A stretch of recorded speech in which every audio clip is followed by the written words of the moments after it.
안녕하세요. 안녕하세요. 예, 오늘 저희 한해에 오신 여러분들 환영합니다. 예, 예, 여기 시카고는 아주 춥습니다. 제가 지난주에 소캘, 그 서른 캘리포니아 얼바인을 갔다 왔는데, 남가주에 있었습니다. 예, 거기서 예, 저희가 하루 동안 그 바이블 캠프 인도하고, 그리고 그곳에 있는 우리 인터내셔널 사역하는 우리 예, 리즈들을 하고 같이 또 모임도 가지고 좋은 시간 보내고 왔습니다. 근데 여기 오니까 너무 추워요. 아주 춥습니다. 여기가 오늘이 그 거의 제로까지 떨어지는데, 그러니까 파렌하이트로 제로니까 뭐 영하, 영하 32도, 체감 온도가 그 정도로 떨어진다는 얘긴데 모르겠어요. 그게 뭐 실제로 그런지 모르겠는데 굉장히 여기 춥습니다. 날씨가. 그러니까 예, 여러분들도 건강 유의하시고 예, 잘 지내시기 예, 바랍니다. 오늘 저희 이제 말씀 보고 또 찬양 듣고 하기 전에 잠깐 하나님 말씀 저희들 보겠습니다. 요즘 저희들 신명기를 읽고 있는데 신명기에 나오는 말씀 중에 한 말씀 또 생각해 6장 보도록 하겠습니다. 11절에서 13절 읽겠습니다. 내가 채우지 아니한 아름다운 물건이 가득한 집을 얻게 하시며 내가 파지 아니한 우물을 차지하게 하시며 내가 심지 아니한 포도원과 감람나무를 차지하게 하사 내게 배불리 먹게 하실 때에 너는 조심하여 너를 애굽 땅 종 되었던 집에서 인도하여 내신 여호와를 잊지 말고 내 하나님 여호와를 경외하며 그를 섬기며 그의 이름으로 맹세할 것이니라. 예, 여기 말씀을 통해 가지고 저희들 경고를 받을 수 있는 것 같아요. 그렇죠? 예. 신명기가 이스라엘 백성들 그 2세대가 이제 가나안 땅 약속의 땅으로 들어가기 직전에 이제 모세가 함께 들어갈 수가 없고 이제 모세는 그 전에 이제 하나님께서 불러가시는데 그 모세가 그 가나안 땅으로 들어가는 그 차세대의 그 영적인 교훈을 위해 가지고 이렇게 기록한 긴 이 교훈의 책입니다. 예. 여기서 모세가 주고 있는 경고가 어떤 것일까요? 예, 경고하는 게 배불리 먹게 하실 때에라고 나왔거든요.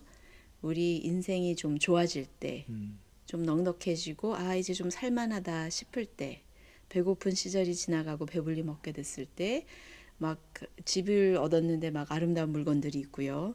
우물도 있고 포도원과 감람나무도 있고 그래서 아, 좀 괜찮은 것 같다 싶을 때 조심하라.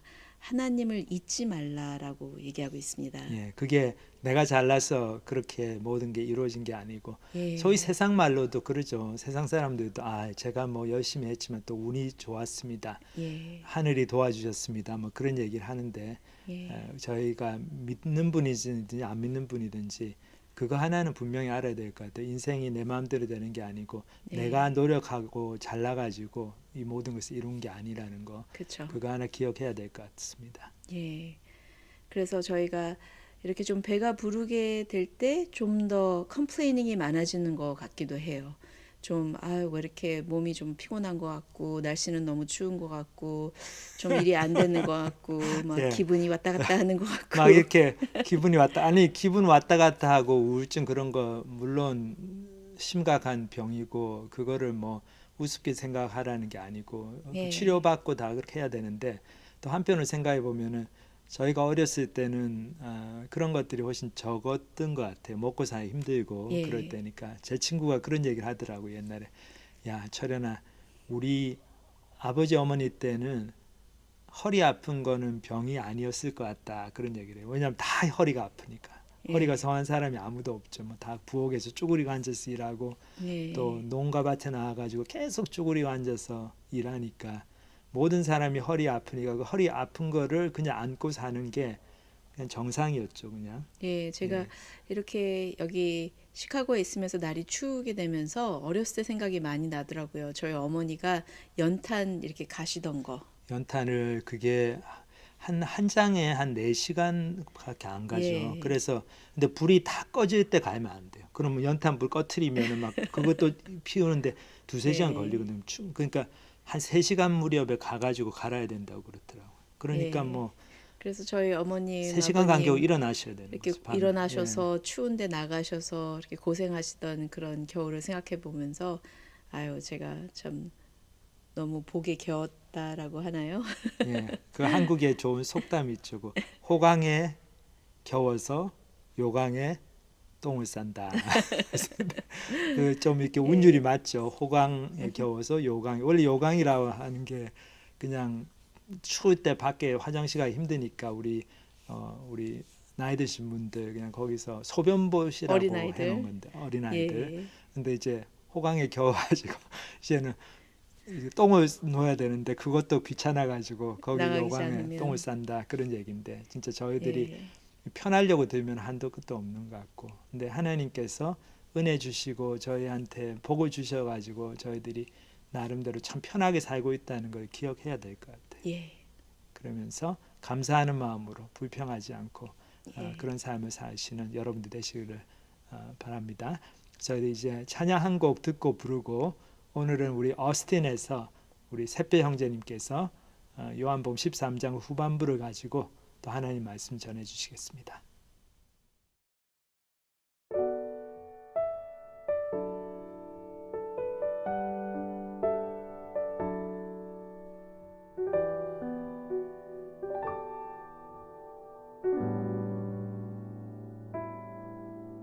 나 무엇과도 주님을 바꾸지 않으리 다른 어떤 은혜 구하지 않으리 오직 주님만이 내 삶의 도움이시니 주의 얼굴 보기 원합니다. 나 무엇과도 주님을 바꾸지 않으리 다른 어떤 은혜 구하지 않으리 오직 주님만이 내 삶의 도움이시니 주의 얼굴 보기 원합니다. 주님 사랑해요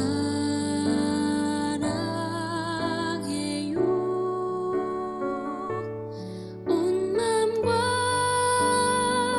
정성 다해 하나님의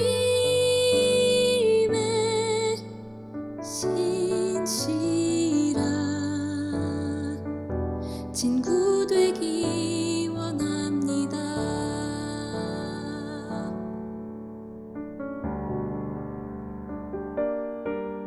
나 무엇과도 주님을 바꾸지 않으리 다른 어떤 은혜 구하지 않으리 오직 주님만이 내 삶의 도움이시니 주의 얼굴 보기 원합니다. 주님 사랑해요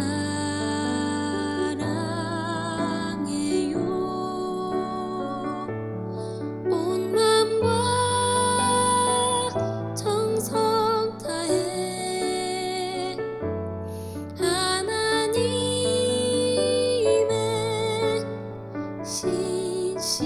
신실한 친구 되기 원합니다. 주님 사랑해요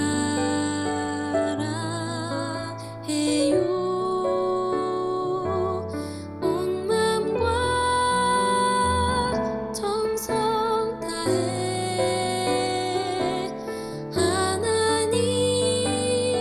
하나님의 신실한 친구 되기 원합니다.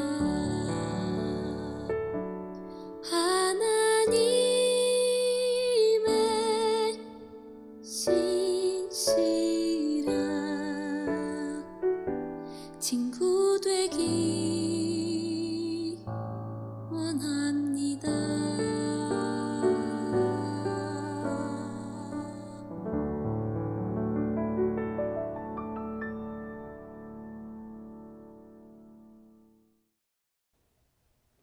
안녕하세요. 그레이스포인트 교회의 온라인 예배에 오신 여러분을 환영합니다. 저는 저희 교회 대표에서 섬기고 있는 김샛별입니다. 제가 텍사스 어스틴으로 이사한 지가 벌써 6개월이 되어 가는데요. 지난주에는 여기 텍사스 날씨가 정말 추워졌습니다. 사실 시카고 같은 도시보다는 덜 추운 건데 보통 때 하도 더운 지방이기에 이렇게 조금이라도 추워지고 눈이 오면은 도시 전체가 마비되더라고요. 참 6개월 동안 텍사스에 와보니 이제 거의 텍사스가 집 같다라는 느낌을 더 많이 느끼는데요. 최근 12월 달에는 몇몇 학생들과 함께 텍사스 서부에 여행을 갔다 왔는데요.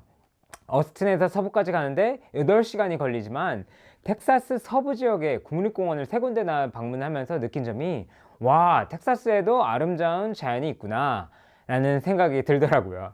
아무튼 하루하루 텍사스를 발견하면서 지내고 있는 느낌인 것 같습니다.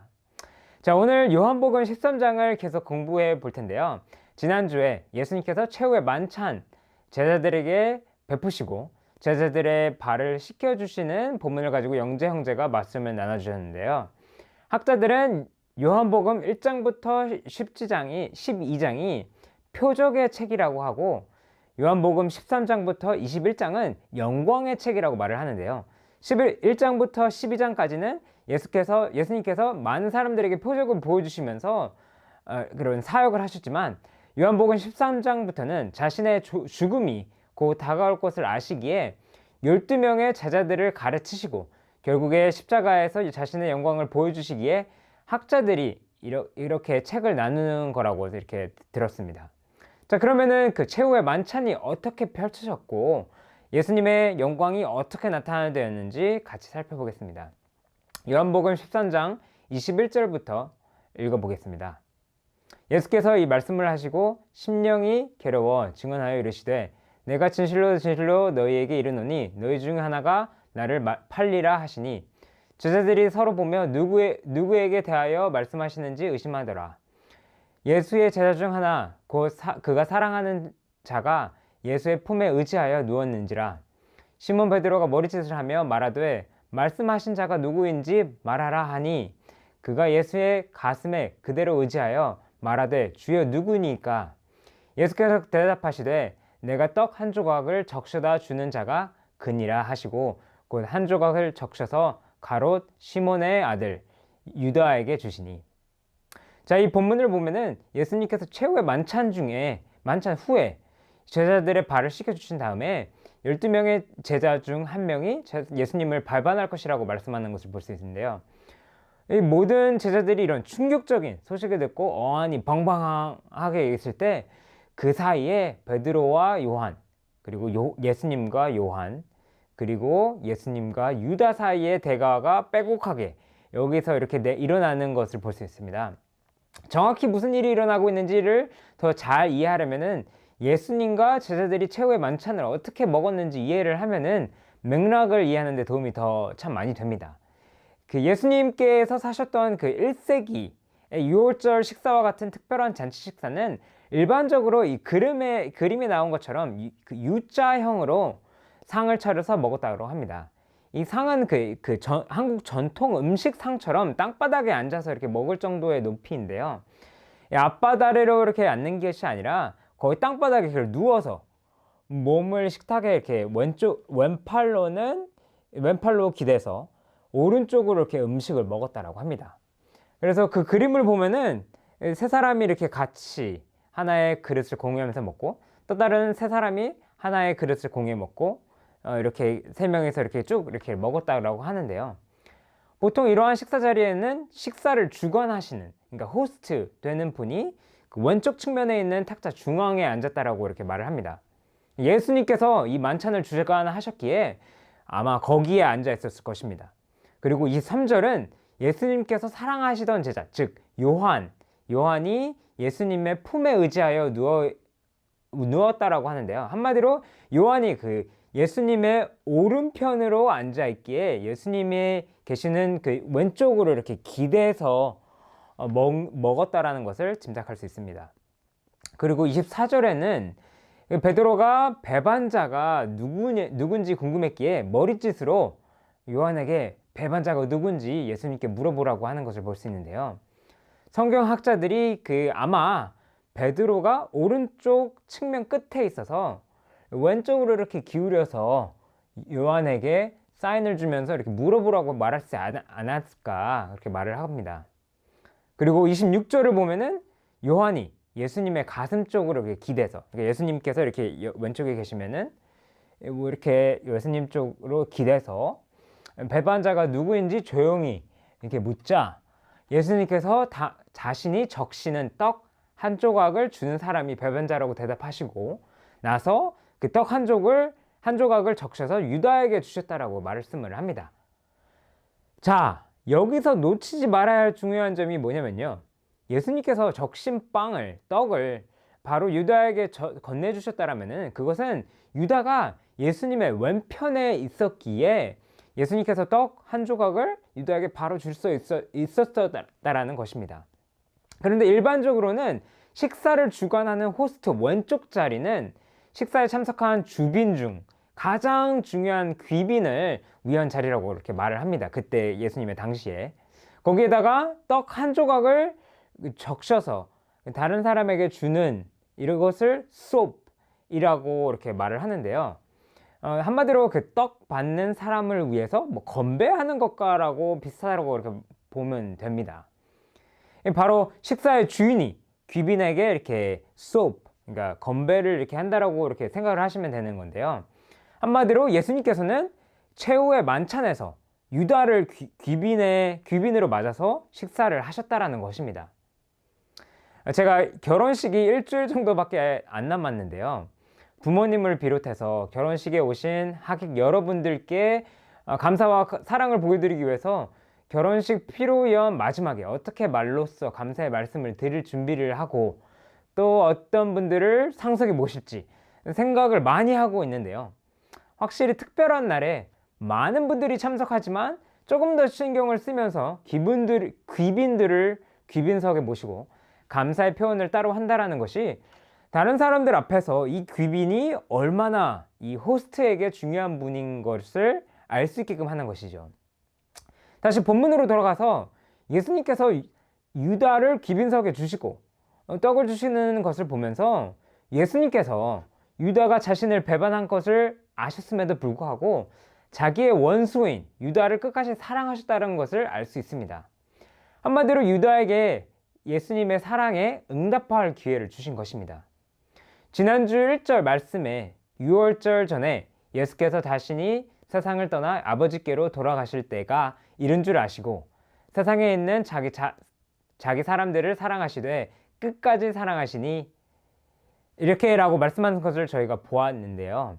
이 구절 끝에 끝까지 사랑하시라의 그 원래 그리스어 그 문구를 보면은 이게 끝까지 아니면은 최대한으로 아니면은 완전하게의 의미도 포함을 한다라고 합니다.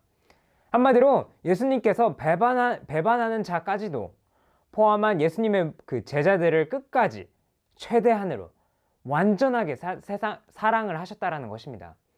사실 최후의 만찬은 예수님을 배신할 배신자들로 가득 차 있는 그런 만찬이었습니다. 군인들이 겟세마네 동산에 와서 예수님을 체포하러 왔을 때 대부분의 제사들은 바로 도망쳤고 베드로 또한 예수님께서 대제사장과 바리새인들에게 접한을 받으셨을 때 예수님을 모른다고 부인하게 됐죠.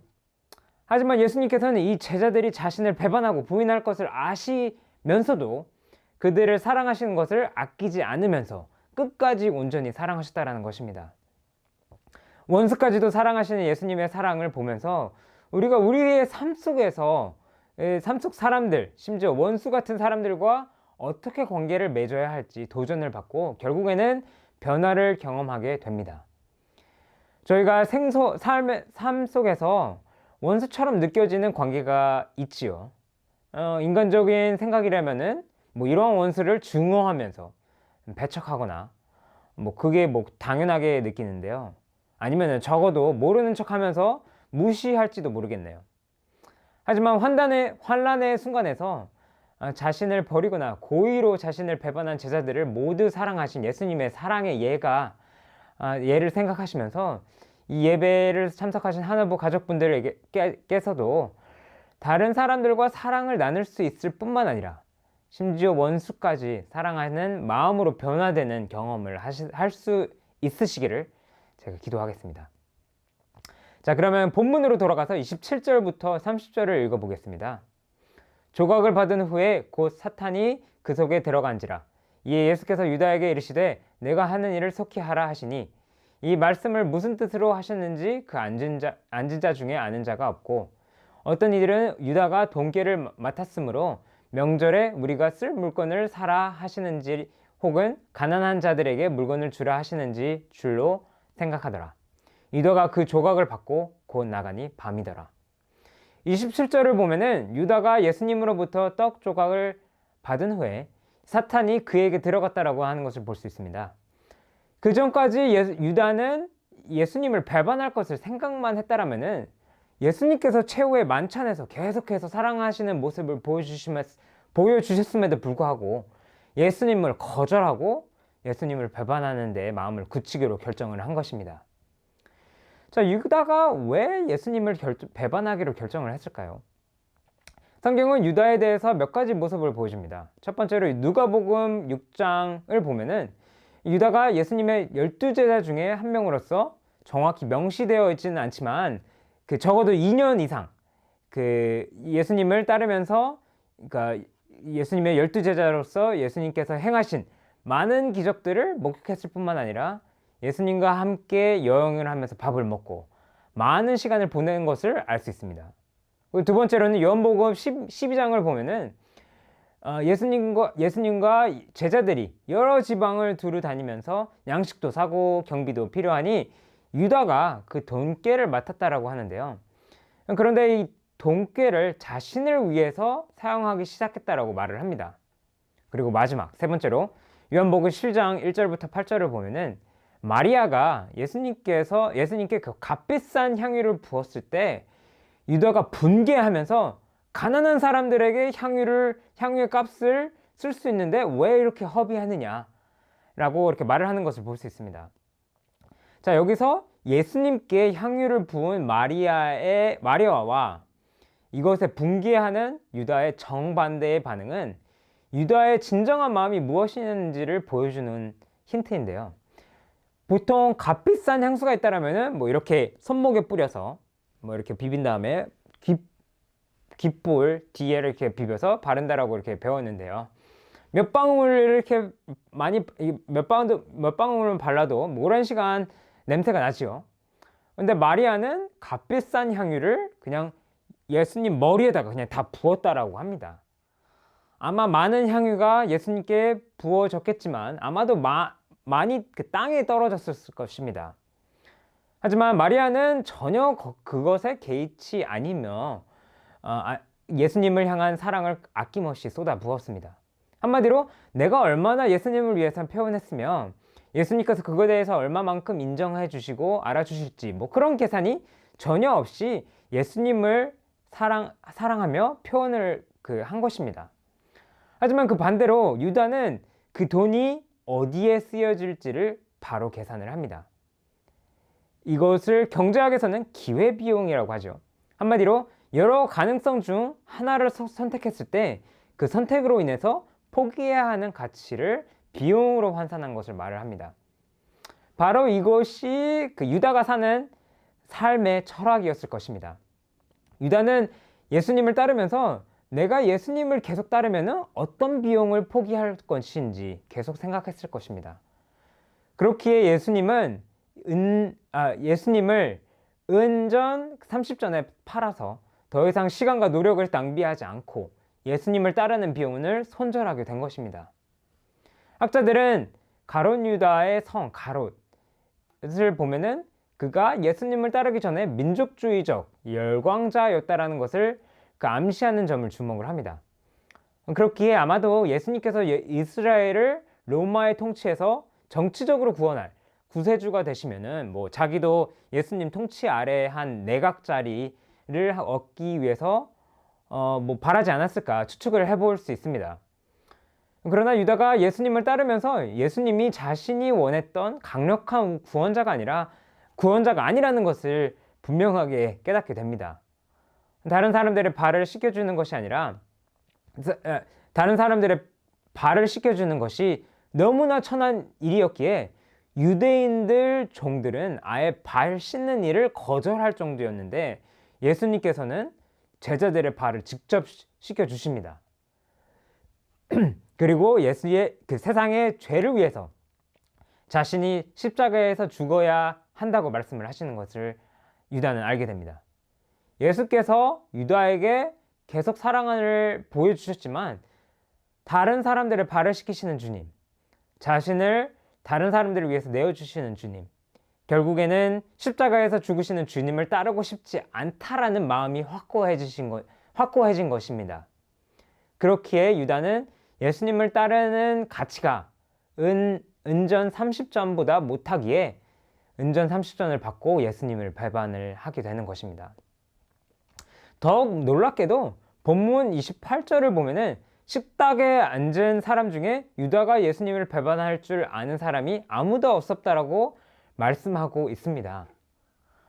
제자들 사이에서 유다는 마치 그가 진정으로 예수님을 따르는 것처럼 행동했기에 아무도 유다가 배반할 줄을 몰랐던 것입니다. 아마 유다 자신도 처음 예수님을 따르기 시작했을 때는 자신이 예수님을 배반할 것이라고는 전혀 예상하지 못했을 것입니다. 자, 저희 모두가 유다의 모습을 보면서 생각해 볼 질문은 무엇을 기대하면서 저희가 예수님을 따르게 결정을 하나요? 우리가 받을 그 개인적인 이익만을 생각하면서 예수님을 따른다라면은 그 이익이 비용보다 적어질 때 우리는 그 기회비용, 즉 예수님을 따르는 것 외에 다른 선택을 고려하게 되겠지요. 많은 분들이 그 말로 표현을 하지는 않겠지만 예수님을 따르면 저희의 삶을 축복해 주실 것이라고 그 무언으로 기대를 합니다. 좋은 직장을 얻고 사업이 잘 되고 가족들이 건강하게 지내며 결혼 생활이 잘 되어 가기를 기대하게 되는 것입니다. 하지만 이러한 무언의 기대가 이루어지지 않았을 때 하나님께 실망하며 하나님을 따르는 비용을 손절하며 예수님을 따르지 않게 되는 것입니다. 유다는 자신이 시간과 열정을 투자한 대가로 예수님으로부터 얻는 것이 무엇인지 계산적으로 생각을 했지만 예수님은 우리를 넘치는 사랑으로 사랑을 하십니다. 마리아가 그 값비싼 향유를 예수님께 부으면서 많은 향유들이 바닥에 떨어지지만 그것에 개의치 않고 예수님을 사랑한 것처럼 예수님도 그분의 사랑이 많은 사람들의 마음에 안착되지 않았음에도 불구하고 모든 인류를 위해서 십자가에서 죽으시면서 자신의 피를 쏟으셨습니다. 그러나 예수님은 우리를 사랑하셨기 때문에 그의 사랑이 얼마만큼으로 돌아올지 계산을 전혀 하지 않으시고 우리를 위해서 자신을 바치시게 되신 것입니다. 이것이 바로 우리를 향한 예수님의 사랑입니다. 이러한 예수님의 사랑을 보면서 한없이 계산을 하고 무언의 대가를 원하는 저희의 마음도 사랑의 마음으로 대답할 수 있기를 제가 기도하겠습니다. 자, 본문으로 다시 돌아가 보겠습니다. 본문을 31절을 읽어보면은 그가 나간 후에 예수께서 이르시되 지금 인자가 영광을 받았고 하나님도 인자로 말미암아 영광을 받으셨도다. 만일 하나님이 그로 말미암아 영광을 받으셨으면 하나님도 자기로 말미암아 그에게 영광을 주시리니 곧 주시리라. 작은 자들아 내가 아직 잠시 너희와 함께 있겠노라. 너희가 나를 찾을 것이나 일찍이 내가 유대인들에게 너희는 내가 가는 곳에 올 수 없다라고 말한 것과 같이 지금 너희에게도 이르노라. 새 계명을 너희에게 주노니 서로 사랑하라. 내가 너희를 사랑한 것 같이 너희도 서로 사랑하라. 너희가 서로 사랑하면 이로써 모든 사람이 너희가 내 제자인 줄 알리라. 자, 31절과 32절을 보면은 영광이 5번이나 반복되는 것을 볼 수 있습니다. 세상에서 말하는 영광은 우리 자신들을 치켜 세우는 모습들을 주로 가르치는 데 사용되죠. 하지만 예수님께서 말씀하시는 이 영광은 하늘의 높은 자리에서 이 땅으로 내려오시는 죄인들을 위해서 십자가에서 자발적으로 죽으시는 예수님의 모습을 말씀하시는 것입니다. 그리고 예수님은 33절과 34절에서 십자가에서 죽으시는 영광의 때가 왔기에 예수님께서 제자들을 떠나겠다라고 말을 하시면서 새 계명을 주시는데요. 참 여기서 예수님께서 주시는 새 계명이 새 계명이라고 말씀하신 것이 참 흥미로운 부분입니다. 왜냐하면 사실 이 계명은 모세가 이스라엘 사람들에게 내 이웃을 내 몸과 같이 사랑하라, 그 레위기에 나오는 그 계명이죠. 이렇게 말을 한 것과 비슷하고 예수님께서도 그 전에 말씀하시면서 가르쳐 주신 구절과 매우 비슷하기 때문입니다. 자, 그렇다면 예수님께서는 이 계명을 왜 새 계명이라고 말씀하셨을까요? 자, 첫 번째 차이점은 내가 너희를 사랑한 것 같이 서로 사랑하라. 그 문구 첫 번째 부분에 있습니다. 그 전에는 그 내 몸과 같이 다른 사람을 사랑하라. 그러니까 즉 내가 내 자신을 사랑하는 것처럼 다른 사람들을 사랑하라 였지만, 이제는 내가 너희를 사랑한 것 같이, 즉 예수님께서 우리를 사랑하신 것처럼 우리가 다른 사람들을 사랑하라는 뜻입니다. 예수님께서 우리를 사랑하신 그 사랑, 바로 최후의 만찬 중에 제자들의 발을 씻겨주시는 사랑, 자신을 십자가에 내어주시면서 모든 인류의 죄를 위해서 죽으시는 그 바로 이 사랑을 말씀하시는 것입니다. 로마서 5장 8절에서 말하는 로마서 5장 8절을 보면은 우리가 아직 죄인 되었을 때 그리스도께서 우리를 위하여 죽으심, 이 사랑을 말을 하는데요. 이 사랑은 아무도 본 적이 없는 사랑입니다. 이렇기에 예수님은 우리가 우리 자신을 사랑한 것처럼 다른 사람들을 사랑하는 말씀에서 더 표준을 높으셔서 예수님께서 본이 되어 주시는 이 사랑을 기준으로 만들어서 근원이 되어 다른 사람들을 사랑하라고 말씀을 하시는 것입니다. 자, 그리고 예수님께서 이것이 새 계명이라고 하신 두 번째 이유는 이 새 계명의 의미와 약속으로 가득 차 있기 때문입니다. 한마디로 제자들이 이 새 계명을 따르면은 예수님의 약속이 있다라고 말씀을 하시는 것입니다. 이웃을 내 몸과 같이 사랑하라는 구약의 계명과는 달리 이것은 예수님께서 예수님의 제자들에게 주신 계명입니다. 예수님의 제자들을 대상으로 말씀하신 계명이기에 구약의 계명과는 다를 뿐만 아니라 이 제자들 간의 사랑이 교회 안 형제 자매들 사이의 사랑의 관계로 번지도록 생각하시고 말씀하신 것입니다. 참으로 우리는 그리스도의 몸, 즉 교회 안에서 서로 사랑하도록 부름을 받았습니다. 이러한 교회 안에서의 사랑의 모습을 통해서 새 언약의 하나님의 공동체가 어떠한 모습인지, 그리고 하나님의 사람이 어떠한지 구체적으로 사람들이 볼 수 있게 되는 것입니다. 자, 여기서 잠깐 복습을 하자면은 31절부터 32절에는 예수님께서 자신이 십자가에서 죽으심으로써 영광을 받으실 것이라고 말씀하셨고, 33절에서는 내가 가는 곳에 너희는 올 수 없다라고 말씀하시면서 제자들을 놔두고 이 세상을 떠나신다라고 말씀하십니다. 그리고 그 다음에 34절과 35절을 보면은 예수님께서 우리를 사랑하신 것처럼 우리도 서로 사랑할 때에 제자들을 통해서 모든 사람들이 예수님이 누구신지를 알게 될 것이라고 말씀하는 것을 볼 수 있습니다. 한마디로 다시 말해서 그리스도인들이 서로 얼마나 사랑하는지를 그 모습을 통해서 세상 사람들이 예수님이 누구인지를 알 수 있는 방법이라는 것입니다. 그리고 이것은 12제자에게만 해당되는 것이 아닙니다. 해당되는 게 아니라 모든 기독교인들에게 해당되는 계명입니다. 요한복음 17장 20절을 보면은 내가 비옵것은 이 사람들만 위함이 아니요 또 그들의 말로 말미암아 나를 믿는 사람들도 위함이라. 한마디로 제자들이 서로 사랑하고 하나 되는 모습을 통해서 제자들이 정말 예수님을 따르는 제자일 뿐만 아니라 예수님이 누구인지 세상의 사람들이 알게 될 것이라는 것입니다. 하나님께서 예수님을 이 땅에 보내셨고 예수님께서 말씀하신 세상의 창조주이시자 구세주이시라는 것, 그리고 예수님께서 십자가에서 달려 우리들을 위해서 죽으신 이 세상에 본 적이 없는 이 사랑의 모습을 보여주셨습니다. 그리고 이 세상에 예수님의 제자들을 남겨주시면서 제자들을 통해서 예수님의 사랑의 모습을 보여줄 기회를 가질 수 있게 되는 것입니다. 신학자이자 저자인 프란시스 셰이퍼는 이것을 그리스도인의 표라고 말을 하고, 다른 사람들은 그리스도인들이 교회 안에서 서로 사랑하는 모습이 세상 사람들에게 예수님이 누구인지를 말을 할 수 있는 마지막 변증이라고 말을 합니다. 한마디로 우리가 서로 사랑하는 모습이 세상에서 다른 사람들에게는 예수님을 보여줄 방법이라고 말을 하는 것입니다. 자, 이런 이 메시지를 들으시면 어떤 분들은 이게 조금 지나치게 배타적으로 기독교인들만 자기끼리 이렇게 서로 사랑하라고 하시는 것이 아닌가라고 생각할 수 있는데요.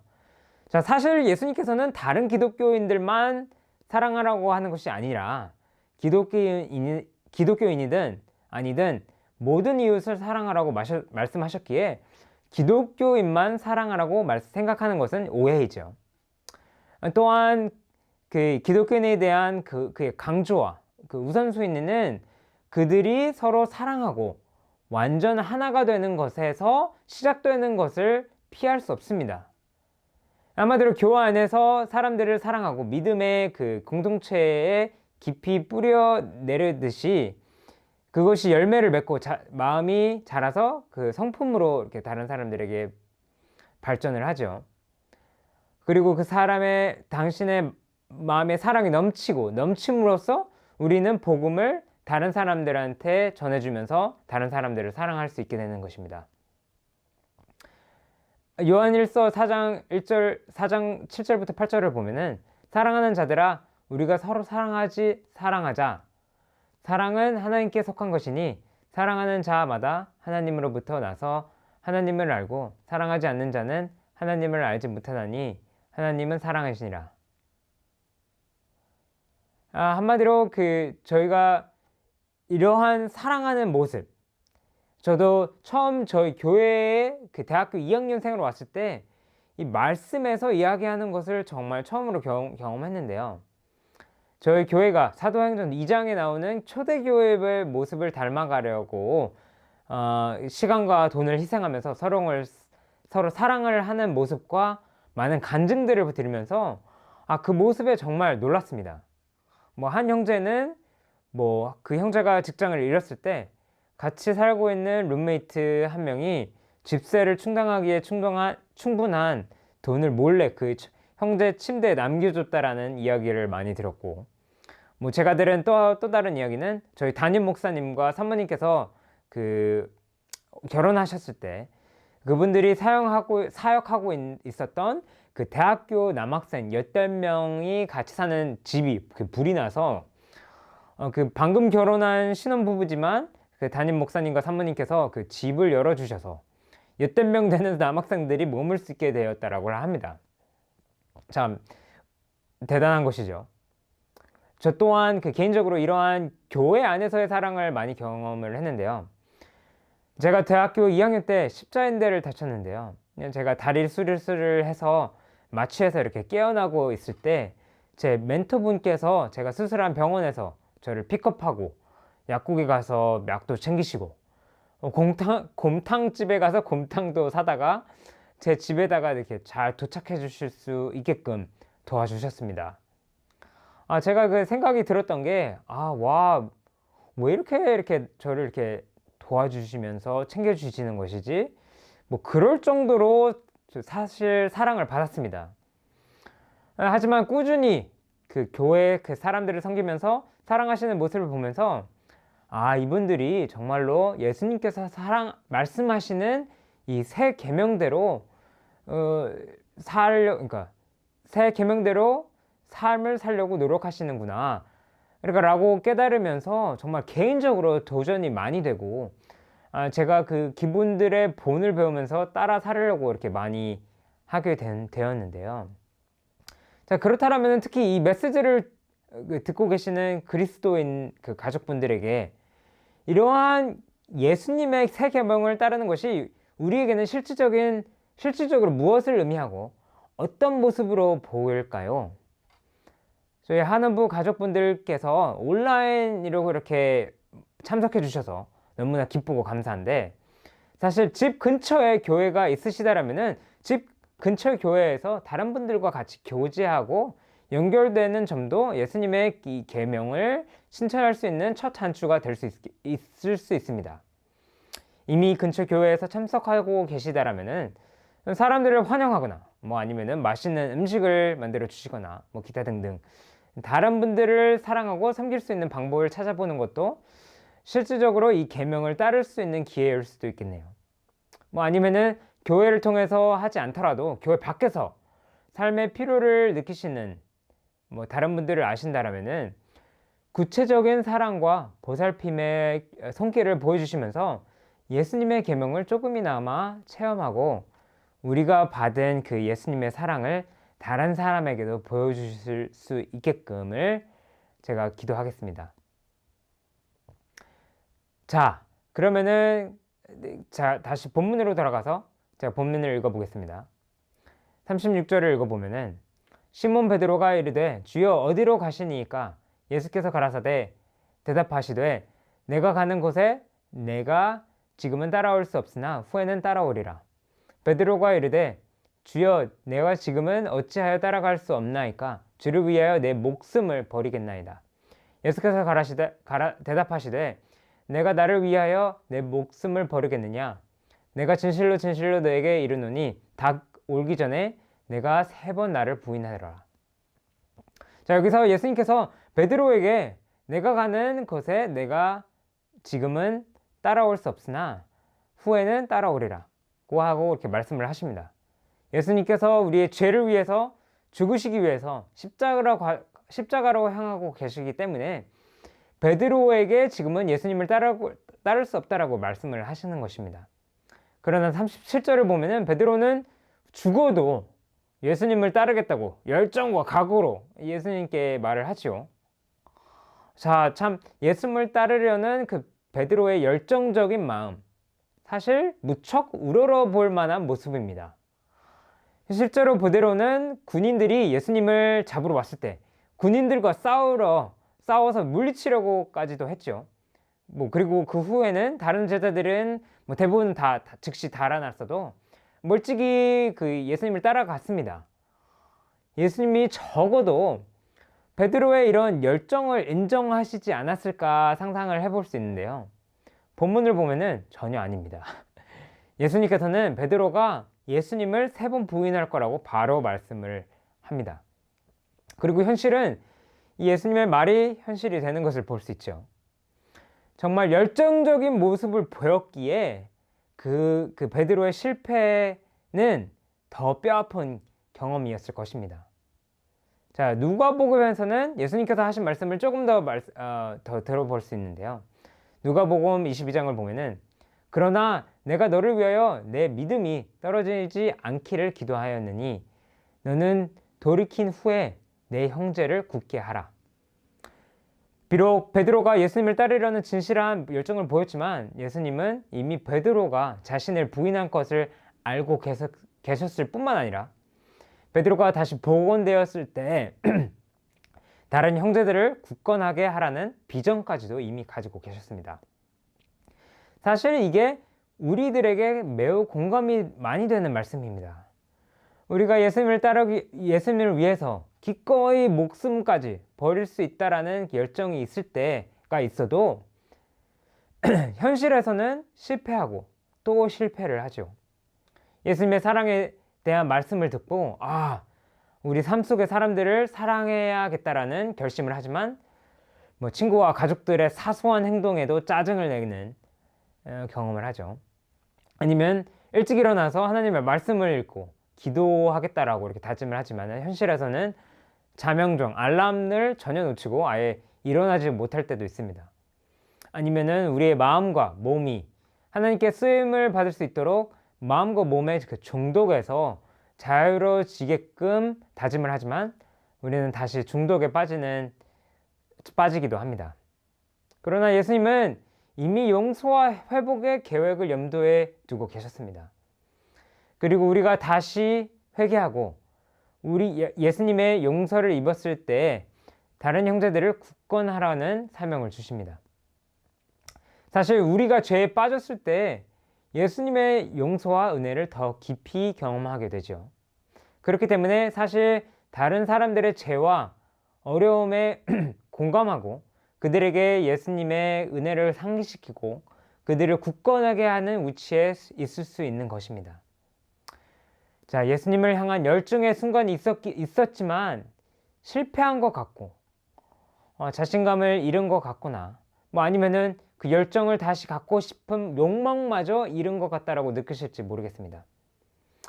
그러나 이 구절이 가르치는 한 가지는 예수님께서 우리가 용서받았다라는 사실을 기억하도록 우리를 부르시고 우리가 받은 은혜의 경험을 다른 사람들과 나눌 사명을 주신다라는 것입니다. 자, 오늘 예수님의 최후의 만찬을 통해서 많은 점들을 살펴보았는데요. 제자들을 끝까지 사랑하시는 모습, 원수까지도 사랑하시는 예수님의 모습을 보면서 세상의 사람들처럼 계산만으로 사람들을 대하고 삶을 사는 대신에 사랑으로 사람들과 교제하면서 이번 주간을 지내시도록 제가 기도를 하겠습니다. 자, 그러면은 기도로 마무리를 하겠습니다. 하나님 아버지, 이렇게 제자들을 끝까지 사랑하시는 모습의 말씀 주신 거 너무나 감사합니다. 저희가 예수님을 따를 때 무엇을 얻을까 계산하는 마음을 가지고 있음을 고백합니다. 무언의 기대로 예수님을 따르는 모습 대신에 예수님께서 모든 인류를 위해서 십자가에서 죽으시면서 넘치도록 사랑하신 이 모습을 보면서 감사하고 찬양하기를 원합니다.